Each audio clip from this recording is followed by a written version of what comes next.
Hello everyone, and welcome back to the Tensei Shitara Slime Dataken light novel summary series on AniMonolith. After Velgrind's departure, Rimuru immediately moved to Rudra's flagship. The entire process of persuading her and merging her abilities had been carried out within thought acceleration, so when Rimuru returned to reality, only about a single minute had passed. Meanwhile, the battle below was still raging. Benimaru, Xian, Sui, and the others continued their relentless assault on Michael and Feldway. Everyone knew that Castle Guard was nearly impenetrable, but if they stopped attacking, Michael and Feldway would seize the initiative and counter. Because of this, Benimaru and Diablo merely observed from the sidelines instead of intervening. There were only two enemies on the battlefield, yet both were unimaginably dangerous. Rimuru wished to eliminate them quickly, but Castle Guard made that impossible. Feldway, the so-called Phantom King, remained calm even when surrounded by 8 Demon Lord-class opponents. Instead of panicking, he was simply waiting for the right opening, intending to hurl Rimuru's entire group into the void. Just as Feldway believed victory was within his grasp, Rimuru appeared and intercepted his decisive strike. "Nice to meet you, Phantom King Feldway." His sarcastic greeting wiped the smile off Feldway's face. Feldway was the type who never exploded in anger, instead suppressing it with cold rationality, arguably the most troublesome kind of opponent. At that moment, Michael, who had been silent until now, finally spoke. He mocked Rimuru. "Weren't you hiding and observing me? I thought you were looking for a way to sacrifice your friends and escape." Rimuru brushed aside the taunt and cut straight to the point, exposing Michael's fatal weakness. "I understand that your authority is absolute control over the angelic skills, and that one cannot break through the castle guard as long as there are people who believe in you. There's no more to say. Don't you think that if we turn the Empire into a scorched earth and kill every last living thing, you would lose your advantage?" This declaration went against Rimuru's ideals of peace and freedom, but when the lives of his comrades were threatened, he would cast aside mercy without hesitation. He also stated that he bore no inherent grudge against Michael. Even resurrecting Veldanava was not in itself evil, but if Michael became a threat, Rimuru would crush him completely. Michael fell silent, seemingly deep in thought. Rimuru pressed harder. "If anyone dares to touch me or my allies, I will grind them down so completely that they'll never rise again." At present, Rimuru had no means of breaking Castle Guard, but he trusted Ciel to eventually find a solution. Time was all he needed, and with it, Michael's downfall was inevitable. Perhaps sensing this resolve, Michael suddenly ordered a retreat, stunning Feldway. He explained that now was not the right time for a decisive battle. If they clashed further, both sides would suffer irreparable losses. Rimuru agreed. He knew he could achieve victory with the ruthless measures he had described, but those actions would contradict his principles. Allowing Michael to withdraw was, for now, the most rational choice. Before leaving, Michael admitted bitterly, "I thought Guy Crimson would be the greatest obstacle, yet the one holding me back is a mere slime." With those words, Michael and Feldway vanished from the battlefield. They did not return to the Empire. Rimuru's surveillance spells found no trace of them, and Moss reported nothing unusual. Though mysteries remained unsolved, the battle had ended. Benimaru reminded everyone that Rimuru's strategy had kept them safe, and suggested celebrating. Veldora happily seconded the idea, and so the group returned home together, leaving behind the tense battlefield. For now, they could at least rejoice in victory and share a well-earned banquet. The story shifts to Velgrind's journey to collect Rudra's scattered soul fragments. After being defeated, Feldway had cast her parallel existence into another world, and when Velgrind tried to reunite with it, she too was dragged into that void-like dimension. It was a place without air, without land, an empty abyss where time and space seemed meaningless.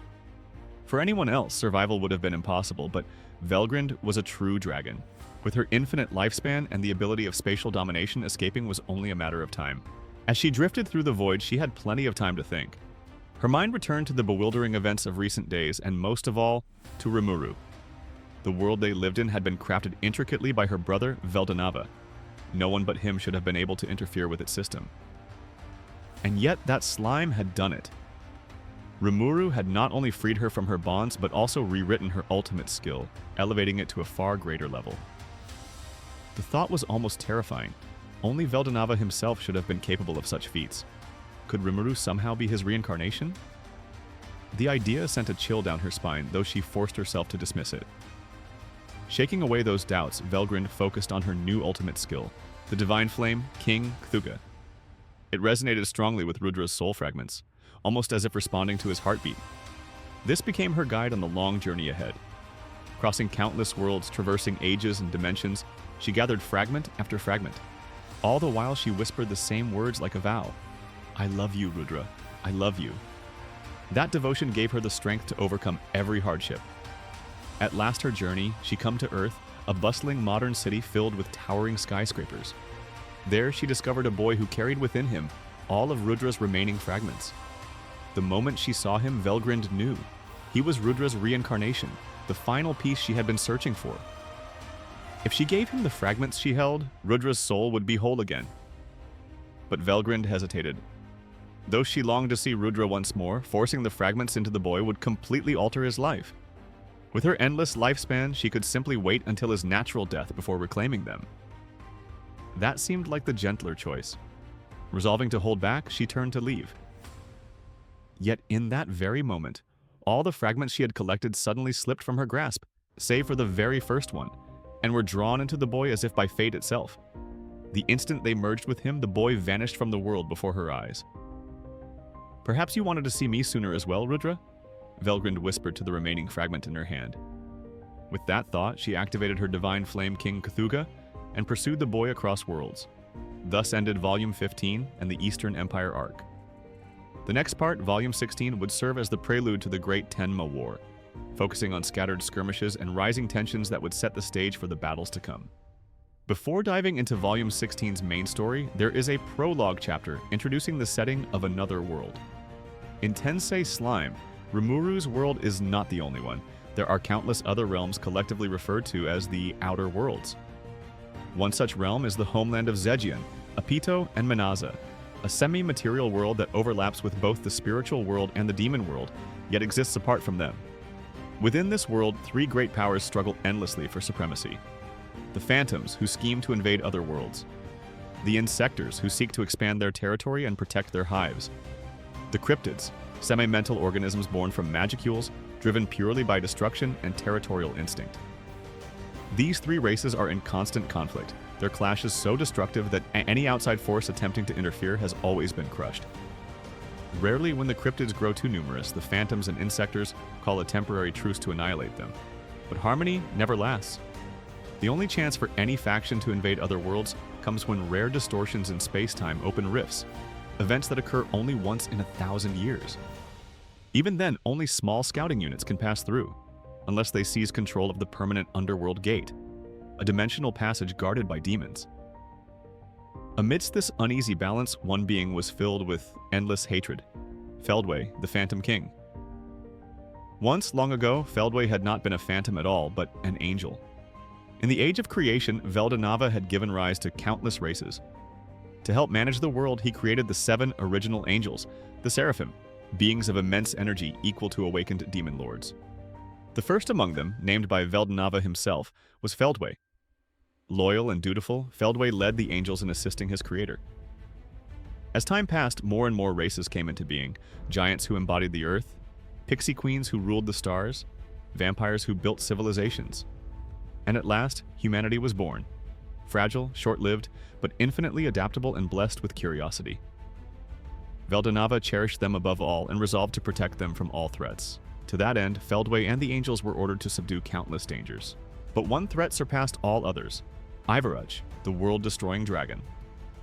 Its origins were a mystery. It might have drifted from another universe or emerged from the very edge of reality itself.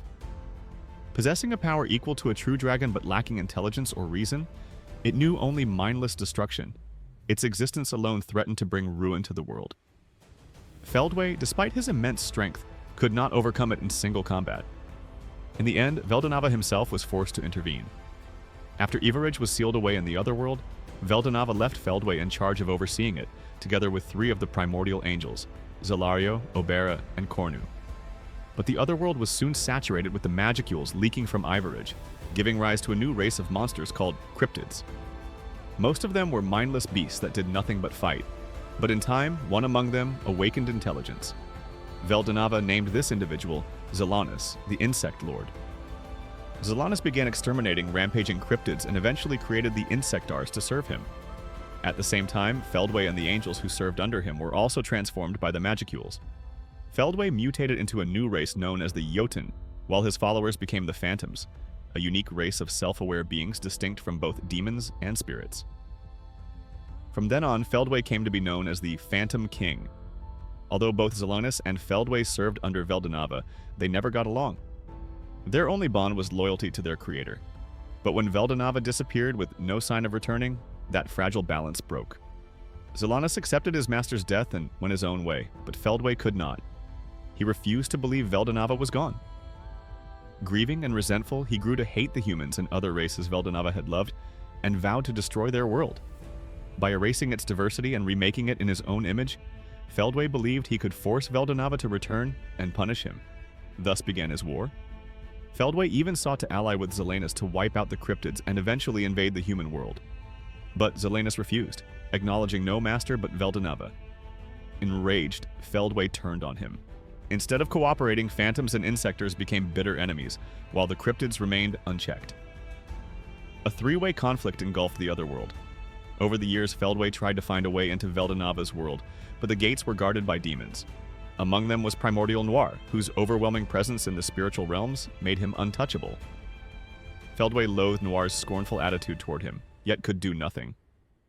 Centuries passed with no progress, until a mysterious voice spoke to Feldway's mind. "Can you hear me, Feldway?" It introduced itself as Rudra, the first hero and Veldanava's disciple. But in truth, it was the will of the ultimate skill justice, King Michael. Since Michael revealed knowledge only Veldanava could have known, Feldway trusted him instantly. The two shared the same goal, the resurrection of Veldanava. Feldway even gave the voice a name, Michael, and in that moment, Michael awakened as a true Manas, gaining sharper self-awareness. Over time, Michael loosened Rudra's control, eventually reversing their relationship and manipulating Rudra, then Velgrind, and many others. Unlike Rudra, who wasted centuries bound by his game with Guy Crimson, Michael was ruthless and pragmatic. He promised to crush Guy without restraint. Feldway admired this decisiveness, and the two became firm allies. Later, Michael proposed to make Feldway his vessel. Thanks to Velgrind's parallel existence, Michael could dwell within Feldway while still tethered to Rudra, granting Feldway the protection of Castle Guard. This also meant that when Rudra eventually vanished, Feldway would inherit Michael's authority completely, with an army of phantoms as his unwavering energy source. For Feldway, it was everything he wanted: strength, protection, and above all, a comrade who shared his obsession with bringing Veldanava back. Thus, Feldway accepted, and the Manas Michael came to reside within him. By this time, Michael had not yet completely broken free from Rudra's control. But after 1,000 years or more, Rudra gradually weakened, and Michael's restrictions loosened. Eventually, Michael fully liberated himself, reversing their relationship. One by one, he took control of Rudra, then Velgrind, and many others. Together, their plan was simple but devastating: capture Veldora, eliminate Demon Lord Rimuru, and secure Michael's complete independence from Rudra.